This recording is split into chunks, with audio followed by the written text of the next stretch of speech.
Friend, ಈ ಒಂದು ವಿಡಿಯೋದಲ್ಲಿ ನಾವು ನಿಮ್ಮ BCom second semester SEP syllabus ಅಂದರೆ ರಿವೈಸ್ಡ್ NEP ಸಿಲೆಬಸ್ನಲ್ಲಿ ಬರುವಂತಹ ಕನ್ನಡ ವಿಷಯದ ಒಂದು ಲೇಖನ ವರ್ಗ ಸಂಘರ್ಷ, ಇದರ ಮೇಲೆ ಕೇಳುವಂತಹ 5 ಅಥವಾ 10 ಅಂಕದ ಪ್ರಶ್ನೆಗೆ ನೀವು ಬರೆಯಬೇಕಾದ ಕೀ ಉತ್ತರಗಳನ್ನ ಚರ್ಚಿಸೋಣ. ಸೊ ವರ್ಗ ಸಂಘರ್ಷ. ವರ್ಗ ಎಂಬ ಪದ ಪ್ರತ್ಯೇಕತೆಯನ್ನು ಮಾನವ ಜನಾಂಗವನ್ನು ಹಲವು ರೀತಿಯಲ್ಲಿ ವಿಂಗಡಿಸಲು ಬಳಸುವ ಪದವಾಗಿದೆ. ಲಿಂಗ, ಜಾತಿ, ಧರ್ಮ, ಪ್ರದೇಶ, ಸಂಸ್ಕೃತಿ, ಭಾಷೆ, ಅಂತಸ್ತು, ವೃತ್ತಿ, ಅಧಿಕಾರ ಇವುಗಳು ವರ್ಗದ ಮಾದರಿಗಳಾಗಿವೆ. ಮೇಲ್ವರ್ಗ, ಕೆಳವರ್ಗ, ಹಿಂದುಳಿದ ವರ್ಗ, ಮಹಿಳಾ ವರ್ಗ, ವಿದ್ಯಾರ್ಥಿ ವರ್ಗ, ಶೋಷಿತ ವರ್ಗ, ಕೂಲಿ ಕಾರ್ಮಿಕ ವರ್ಗ ಇವು ವರ್ಗಗಳಿಗೆ ಉದಾಹರಣೆಗಳಾಗಿವೆ.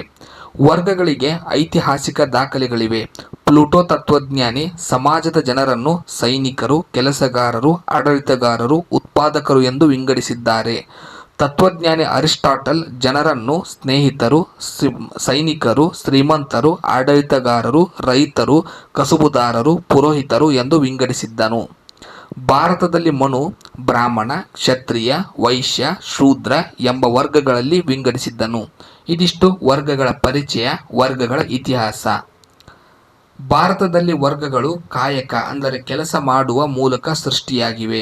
ಬಡವ ಶ್ರೀಮಂತನಾಗಿ ಮೇಲ್ವರ್ಗಕ್ಕೆ ಬರಬಹುದು, ಶ್ರೀಮಂತ ಬಡವನಾಗಿ ಕೆಳವರ್ಗಕ್ಕೆ ಇಳಿಯಬಹುದು. 18ನೇ ಶತಮಾನದ ಕೈಗಾರಿಕಾ ಕ್ರಾಂತಿ ದುಡಿಮೆಯ ವರ್ಗವನ್ನು ದುಡಿಸಿಕೊಳ್ಳುವ ವರ್ಗ ಎಂಬ 2 ವಿಧಗಳನ್ನು ಸೃಷ್ಟಿ ಮಾಡಿದೆ. ಪ್ರತಿಷ್ಠೆ, ಅಧಿಕಾರ, ಸಂಪತ್ತು ಇವುಗಳ ಆಧಾರದ ಮೇಲೆ ವರ್ಗ ವಿಂಗಡಣೆಯಾಗಿದೆ. ಕಾರ್ಲ್ ಮಾರ್ಕ್ಸ್ ಕಾರ್ಮಿಕರ ಮತ್ತು ಮಾಲೀಕರ ನಡುವೆ ಸಂಘರ್ಷ ಕುರಿತು ಕಾರ್ಮಿಕರ ಪರವಾಗಿ ಅನೇಕ ಸಿದ್ಧಾಂತಗಳನ್ನು ರಚಿಸಿದ್ದಾನೆ. ಫೆಡ್ರಿಕ್ ಎಂಬುವನು ಬಡವರ ಶ್ರೀಮಂತರ ಸಂಘರ್ಷವನ್ನು ತಿಳಿಸಿದ್ದಾನೆ. ಆದಿಕಾಲದಲ್ಲಿ ಬೇಟೆ, ಆಹಾರ, ಹಣ್ಣು ಹಂಪಲು, ವೈಭೋಗದ ಮೂಲಕ ಕೂಡಿ ಬಾಳಿದ ಮಾನವನ ಕುಲಕ್ಕೆ ಮುಂದೆ ಗುಲಾಮರು, ರಾಜರು, ಮಹಾರಾಜರು, ಜಮೀನ್ದಾರರು, ಜೀತದಾಳುಗಳು, ಕೃಷಿಕರು, ಕೂಲಿ ಕಾರ್ಮಿಕರು ಎಂಬ ವರ್ಗಗಳು ಬೆಳೆಯುವಂತೆ ಮಾಡಿದವು. ಕಾರ್ಲ್ ಮಾರ್ಕ್ಸ್ ತನ್ನ ಮಾರ್ಕ್ಸ್ವಾದದ ಮೂಲಕ ತತ್ವಶಾಸ್ತ್ರ, ಅರ್ಥಶಾಸ್ತ್ರ, ಸಮಾಜಶಾಸ್ತ್ರ, ರಾಜ್ಯಶಾಸ್ತ್ರಗಳಿಗೆ ಹೊಸ ರೂಪ ನೀಡಿ ಇತಿಹಾಸ ನೋಡುವ ಕ್ರಮವನ್ನೇ ಬದಲಾಯಿಸಿಬಿಟ್ಟನು. ದುಡಿಯುವ ಕಾರ್ಮಿಕರ ವರ್ಗ ಬೇರೆಯಾದರೆ ಅದನ್ನು ಮಾರ್ಕ್ಸ್ನ ವಾದ ಎಂಬ ಸಿದ್ಧಾಂತದ ಹೆಸರಿನಿಂದ ಕರೆಯಲಾಯಿತು. ಇದರಿಂದ ಪ್ರಭಾವಿತರಾದ ರಷ್ಯಾದ ನಾಯಕ ಲೆನಿನ್ ಕ್ರಾಂತಿ ಮಾಡಿದ. ದುಡಿಯುವ ವರ್ಗಕ್ಕೆ ಅಧಿಕಾರವನ್ನು ಬರುವಂತೆ ಮಾಡಿದ. ಜಾತಿ ವರ್ಣದ ವಿರುದ್ಧ ಭಾರತದಲ್ಲಿ ಬುದ್ಧ ಹೋರಾಡಿದ, ಬಸವಣ್ಣ ಹೋರಾಡಿದ, ರಾಜಾರಾಮ್ ಮೋಹನ್ ರಾಯ್, ಜ್ಯೋತಿರಾವ್ ಫೂಲೆ, ದಯಾನಂದ ಸರಸ್ವತಿ, ಪರಮಹಂಸ, ಆನಿ ಬೆಸೆಂಟ್ ಹೋರಾಡಿದರು. ಸರ್ಕಾರವು ದುಡಿಯುವ ಜನರಿಗೆ ನ್ಯಾಯ, ಸಮಾನತೆ ಕೊಡಿಸುವಲ್ಲಿ ಪ್ರಯತ್ನಿಸುತ್ತಿದೆ. ಉಳುವವನೇ ಭೂಮಿಯ ಒಡೆಯ, ಕನಿಷ್ಠ ಕೂಲಿ ಪದ್ಧತಿ, ಮಹಿಳಾ ಸಬಲೀಕರಣ ಕಾಯ್ದೆಗಳು, ಕಾರ್ಮಿಕ ಸಂಘಟನೆಗಳು, ದುಡಿಯುವವರಿಗೆ ಕಾರ್ಮಿಕ ಸಂಘಟನೆಗಳು ಸಮಾನತೆಯನ್ನು ಕೊಡಲು ಪ್ರಯತ್ನಿಸುತ್ತಿವೆ.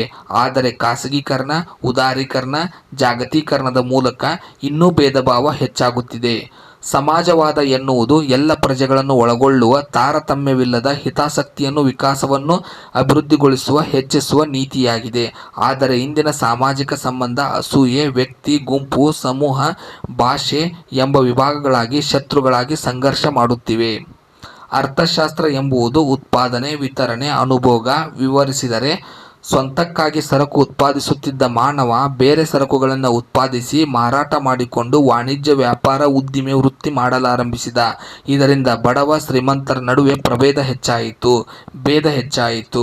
ವರ್ಗ ಸಂಘರ್ಷದ ಪರಿಣಾಮ ಏನೆಂದರೆ ಸಾಮಾಜಿಕ ಅಶಾಂತಿ, ಸಮಾಜದಲ್ಲಿ ಅಶಾಂತಿ, ಅಸ್ಥಿರತೆ, ಆರ್ಥಿಕ ಅಸಮಾನತೆ, ಬಡವ ಮತ್ತು ಶ್ರೀಮಂತರ ನಡುವಿನ ಅಂತರ, ರಾಜಕೀಯ ಅಸ್ಥಿರತೆ, ಸರ್ಕಾರದ ವಿರುದ್ಧ ಪ್ರತಿಭಟನೆಗಳು, ದಂಗೆಗಳು, ದುರಂತಗಳು ಹೆಚ್ಚಾಗುತ್ತವೆ.